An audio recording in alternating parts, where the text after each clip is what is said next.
What's going on, everybody? Welcome to episode 5 of the Box Out Podcast. I'm your host, Nate Mendez. It's been quite a long time. I've had the off season. I've had college. I've been super busy. But hopefully I can start to do these on a regular basis. Now that the season has started, now college has kind of slowed down a little bit. So hopefully I'll be doing these every week. For the past few weeks, though, I have been a part of another show called The Jared Barnes Show with my friend Jared, obviously Micah and Tyler. So we talk about football, basketball, F1, golf, you name it. We talk about a lot of things. We even talk about stuff that's happening in culture. So if you can check that out, that'd be great. I'll put a link in the description below. I have been shows. I have been doing content, just not on this show. But the season's start up again, and so I said, might as well add another show. But anyway, without further ado, let's get right into some content, shall we? Now, first of all, we have to talk about this. Steve Nash and the Nets mutually agreed to part ways. Steve Nash was a coach for about 2 years. Kevin Durant and Kyrie Irving both picked him to be the head coach of the Brooklyn Nets when they joined. He had no prior coaching experience before. Now, I mean, he was one of the greatest point guards to ever play, one of the greatest basketball minds to ever play. I mean, I've seen him in Phoenix. You saw him with Los Angeles, Dallas. So he definitely has a great basketball mind, but apparently he wasn't that great of a coach. And I think ever since he started coaching the Brooklyn Nets, you've always kind of seen a rift between him and his players. I think this was a summer league game about 2 years ago. Cam Thomas was being interviewed about him not getting the ball as much, even though he played a great game. He said Steve Nash tells us to move the ball around, to have a balanced offense. And she asked the question like, "How do you feel about that?" And he said, "quote It is what it is." So there's always been somewhat of a rift. I think Steve Nash is definitely more of a system player, being in the 7 seconds or less offense. He wasn't a guy that took a lot of shots. So definitely he wants a team to kind of play like he did. That's where he found success. Um, Sadly, though, Kevin Durant and Kyrie Irving both did not feel that way. Even in this past offseason, Kevin Durant called for the firing of Steve Nash as an ultimatum for him to come back to the team. So there was a whole lot of drama with the Brooklyn Nets to begin with. Uh, and Steve Nash kind of just like was not part of the culture at that point. Here's a quote that I saw today. Let me get on the screen. Sean Marks saying that Steve Nash told him after the win last night, "They're not responding to me." Um, and so basically, that's just kind of what's been for Steve Nash. Uh, it's a bunch of players. They ISO ball. Kyrie Irving, Cam Thomas, Kevin Durant, even Ben Simmons to some extent. They're not even responding to Kevin Durant anymore. They don't respect him as a player. And so that's kind of what happened um, with that team is the team didn't really respect him. They never were responding to him. And so Steve Nash just really wasn't part of the team. And he felt like I need to leave. And so, he had no coaching experience before this. So this was his first experience as a head coach. Did not go as planned. Did not go as well as I hoped it would. I love Steve Nash. Honestly, I hope he comes back to the Phoenix staff and helps us win a championship as an assistant or something like that. I mean, before this, he was a part-time development coach for the Golden State Warriors. So he's shooting coach with Steph Curry. Steve Nash is one of the greatest shooters of all time. Now, that sounds crazy. Just look it up. Part of the 50-40-90 club. Could shoot the lights out from three. He just never really took those shots. He's more of an assist guy, but Steve Nash is one of the greatest shooters of all time. Go look it up. Yeah, it will surprise you. But weirdly enough, another coach has just got fired. Adoka is expected to take his place. Now he hasn't been formally hired yet, but he is being named as the front runner for that job. Now, if you don't know, Ime Adoka was fired this last sorry, yeah, he was fired last offseason, or this offseason for that matter, for having an inappropriate relationship with a Celtics coworker. Now that situation was bad enough, net probably shouldn't happen in the workplace. He was engaged at the time. I think that engagement broke off, and so it was just not a great situation, not a great way to end with the Celtics. He's suspended for a year. Or sorry, I don't think he's suspended. He just got fired. But he's expected to be the next head coach, and I'm like, with all that controversy already on the Nets, with Ben Simmons, how he's been playing, Kevin Durant, Kyrie Irving stuff. I'm going to get to in a minute. It's I personally, as a GM, would not want another coach that has that much controversy surrounding him. Like, for me personally, if I were picking a new head coach, for the Brooklyn Nets, I'd pick Dan Snyder, former coach of the Utah Jazz. Really, really great coach out of timeouts. He's been a great coach for a long time.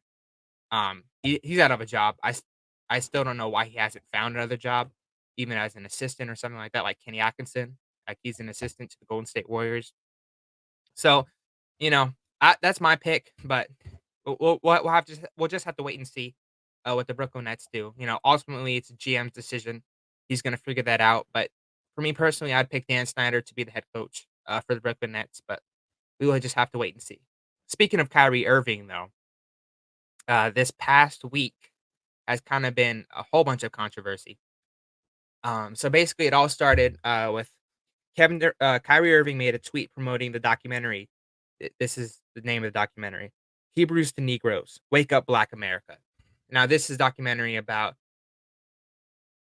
like, racism, like, Black culture, but within this documentary, there was a lot of anti-Semitic comments, anti-Semitic themes within this documentary. So Kyrie Irving, as you know, is very kind of mystical, um, you know, Illuminati. So he's very into stuff like conspiracy theories and stuff like that. And so this is a documentary kind of that was in his wheelhouse. And so he enjoyed most of the content in that documentary. And so he made a tweet promoting this documentary. So I mean, he's been asked several times. There's quite an uproar when people saw this tweet go out saying, "Oh, Kyrie Irving's anti-Semitic. He doesn't really like the Jews." So there was definitely quite a lot of controversy surrounding that tweet. And for a long time, Kyrie Irving never apologized. He kind of basically would say stuff like, "I didn't make the documentary," or "You guys are just trying to get some clicks from me, um, interviewing me about this stuff. Like, it doesn't even matter. It's not about basketball." Um, but to be honest with you, as an NBA basketball player, you have a platform that the rest of us don't have. Um, and because you have that platform, what you see, what you do, what you promote, all that stuff is seen to the public, and you're in the public eye, and so you just have to be careful with what you promote and don't promote. So I don't really believe Kyrie Irving is anti-Semitic. The documentary definitely had those themes and stuff. He formally apologized on Instagram only after he got suspended for at least 5 games without pay. So he did get suspended, uh, at least 5 games without pay. And then he made an apology right after that on Instagram. Um, but it doesn't really feel like he's that apologetic. I feel like he doesn't believe that his actions were wrong. And I get that we're flaming Kyrie Irving. But I believe that if we are flaming Kyrie Irving, we should also flame the platform that has the film, and that's Amazon Prime, Amazon Video. I mean, I think that they should probably get equal, if not more, blame for this documentary going out. So that's just me. This is just another thing to tack on to a horrible Nets. Lot of drama going on in the Brooklyn Nets. So this is just another sad thing to see, another sad thing to watch. So we're just gonna see how this unfolds after 5 games. Some people say this is Kyrie Irving's last game as a Brooklyn Net, but we're just gonna have to wait and see. Now, speaking of a player that did play his last game for an organization, that's Josh Primo. So last Friday, Josh Primo got cut from the San Antonio Spurs. If you don't remember, he was the former number 12 overall pick in the draft prior to that year. I thought it was quite a reach. Alfred Sengun was on the board, and that's definitely a player that screams Spurs to me. A great passing big man that has all these skills. But they passed on him for Josh Primo. Now, to be honest, Josh Primo did look like a really, really good player, and he was performing just as good as a player. I think his last game, he scored like 23 points off the bench. So he was definitely becoming a better and better player every night on the court. And so to see him get cut was odd. I was not expecting it. I was like, "What happened?" So right immediately after I saw the tweet where he got cut from the Spurs, he made out a post on his Instagram saying that it was a mental health issue, where he needs to take time to focus on his mental health, um, so that he can help others that struggle with the same stuff. I'm like, okay, cool. I really am a fan of us being more aware of mental health issues in our society. That's just something I don't believe gets talked about enough. And so I'm like, oh, great. That's a great thing that you're doing. And then other tweets start coming out. Shams reports that apparently he exposed himself to the team psychologist.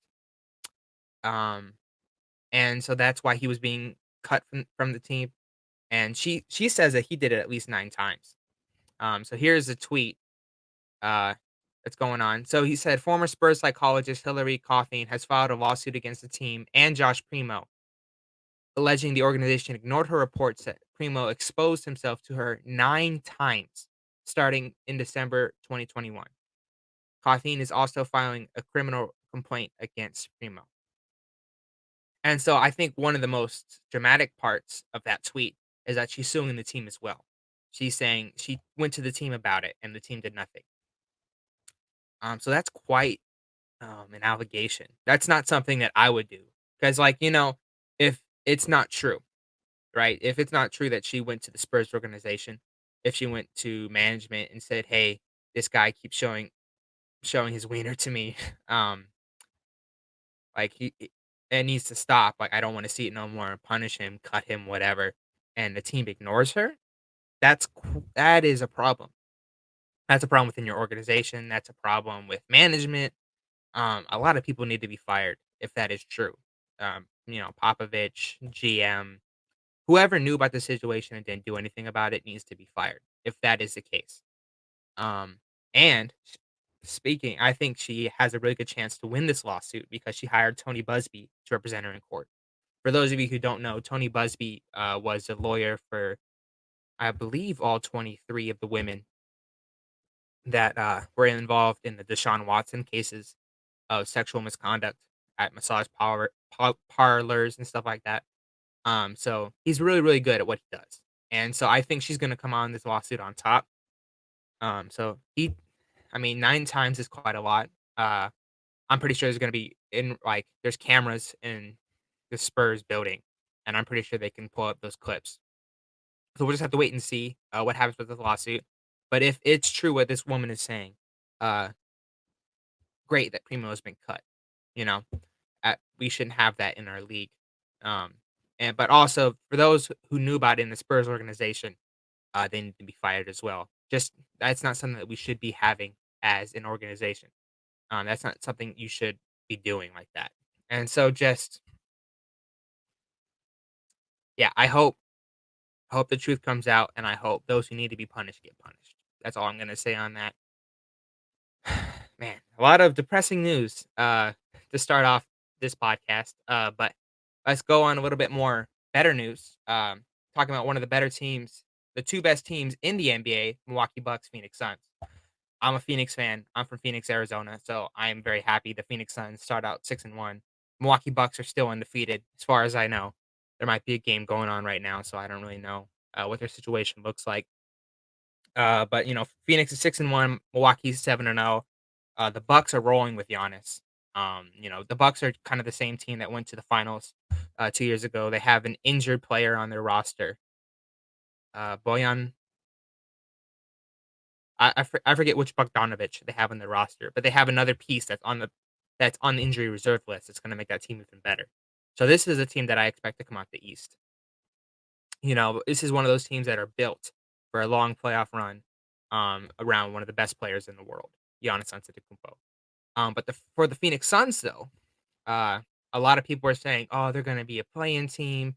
The West just got a whole lot better. The Phoenix Suns didn't do anything.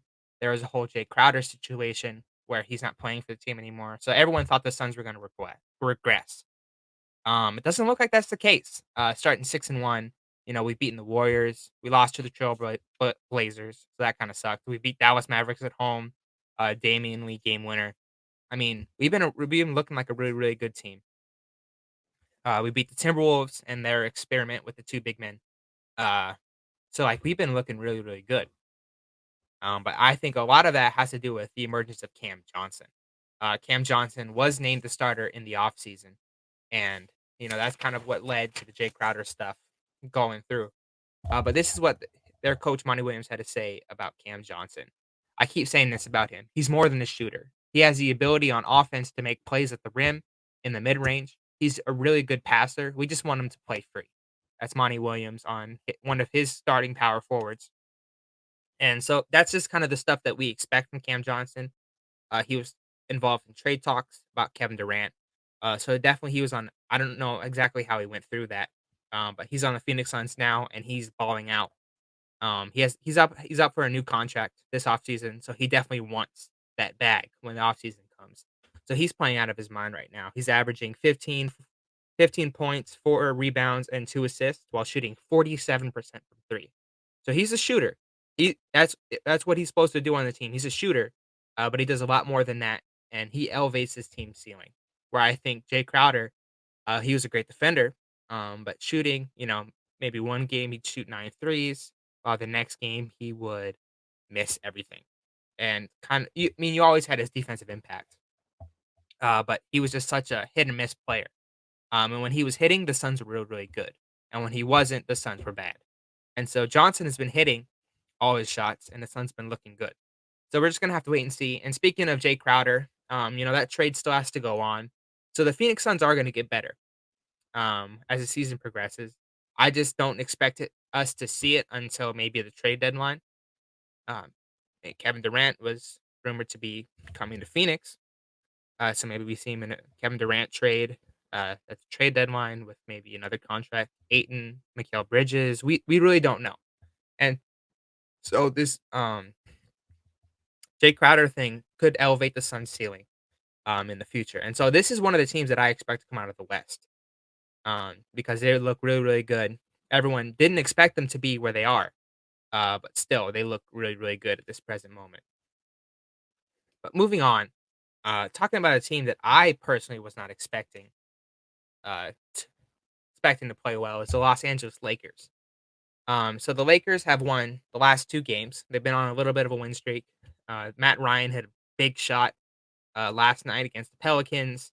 Um, but honestly, though, I think a lot of this success has to do with the emergence of Russell Westbrook playing on the bench. Look at some of the stats he has from the last few games.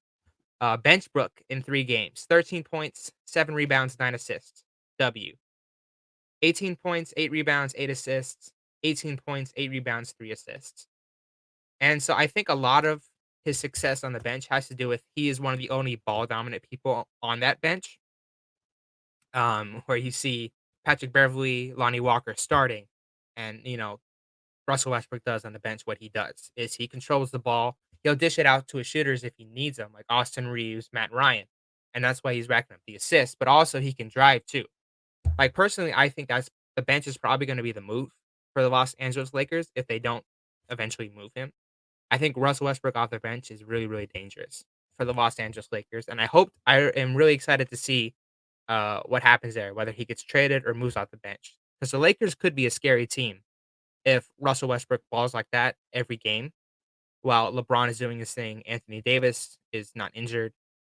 Patrick Beverly annoying the crap out of the other team. So there's just a lot of things where I'm like, yeah, this is probably a team that could go far if they play their cards right.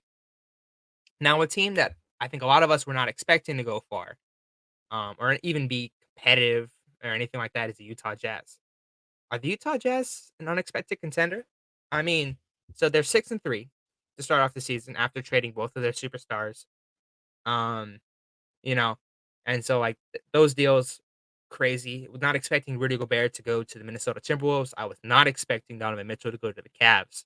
I thought he was going to New York. I thought that was a done deal. But definitely 2 amazing deals that Danny Ainge pulled off. And after that, I thought, oh, they're tanking because their best players were Colin Sexton. That I thought their best player was Colin Sexton. I was wrong. Laurie Markkinen is balling out this season, averaging 21 points, 9 rebounds, 3 assists.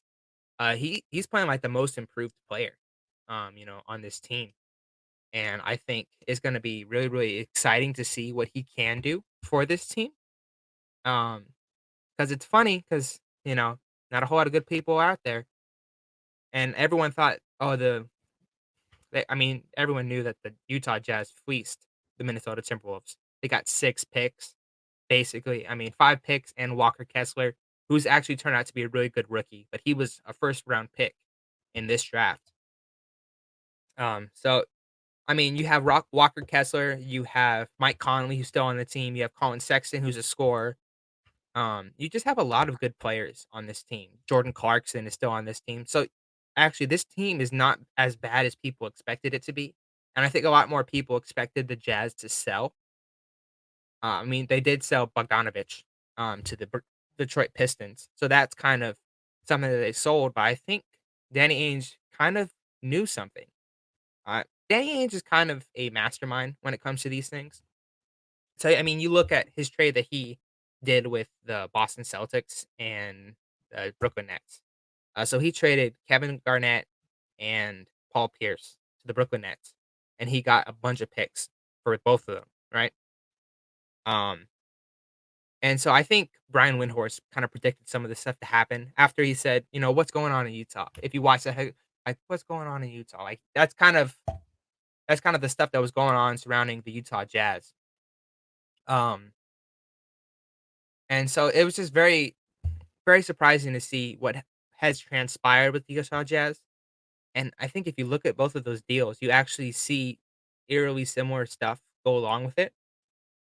Except I think with these two players, he actually got more value out of both of them. Like Rudy Gobert, he got 6 picks essentially, and with the Cavaliers deal, he got 3 first round picks. Laurie Markkinen, who's being a really really good player, Colin Sexton, who's a great scorer. Like he got good pieces in that deal along with 3 first round picks.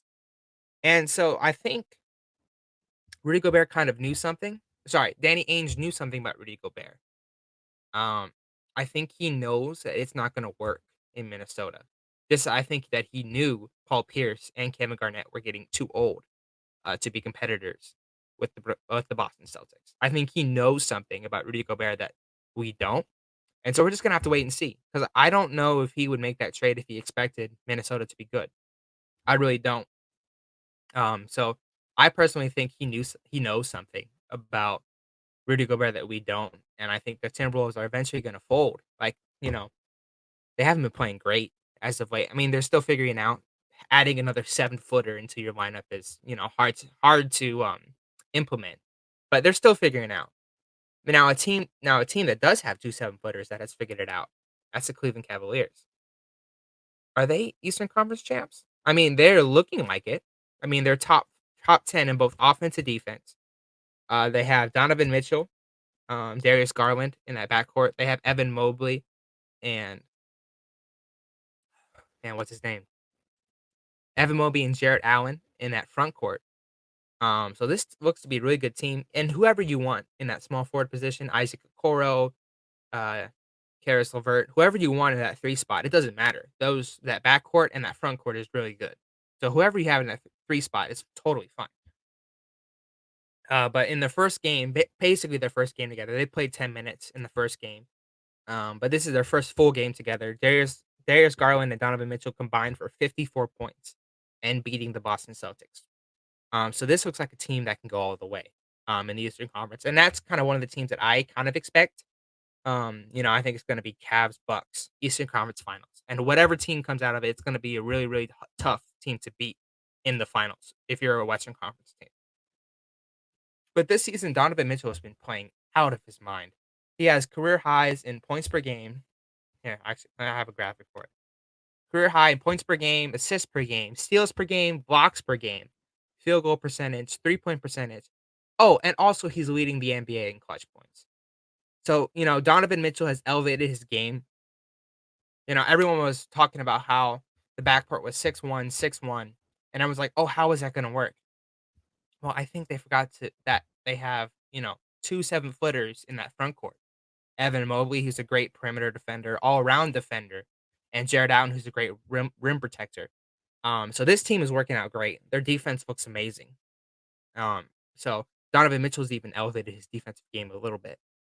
Um, so this is honestly just a really, really good Cavs team and something that I really am excited to watch. We haven't really seen a good Cavs team outside of LeBron James in a long time. So I'm very excited to see how this Cavs teams move forward without the King. But Donovan Mitchell and Devin Booker, You know, I think Devin Booker proved himself to be the best shooting guard of the league last year. First team overall, in the NBA. But Donovan Mitchell's resurgence in his career kind of begs the question: who's the best shooting guard in the NBA? Is it Donovan Mitchell or is it Devin Booker? Now, this is kind of some stuff that I have. Uh, so this is kind of my personal opinion. Just so you know, I am a Phoenix Suns fan. I am a little bit biased, but I think these are honest assessments of both of their skill. When it comes to defending, I still think Devin Booker is a better defender. Donovan Mitchell has career highs in steals, career highs in blocks, but Devin Booker is 6'6". So definitely he can guard one, two, threes. He can guard fours when he wants to. He's always guarding at least the third best player, not if not the second best player on the team. So Devin Booker is like challenged with good players to guard at a nightly basis, and he still pops off. Where Donovan Mitchell can't do that because he's 6'1". Donovan Mitchell is a better defender than he has been, but I don't believe in this present moment that he's a better defender than Devin Booker. Um, when it comes to the 3 point, Donovan Mitchell's just a tad better. Devin Booker has been getting better. That's kind of one of the things that he's just kind of been a mid-range guy. And I think he's definitely a better mid-range shooter than Donovan Mitchell.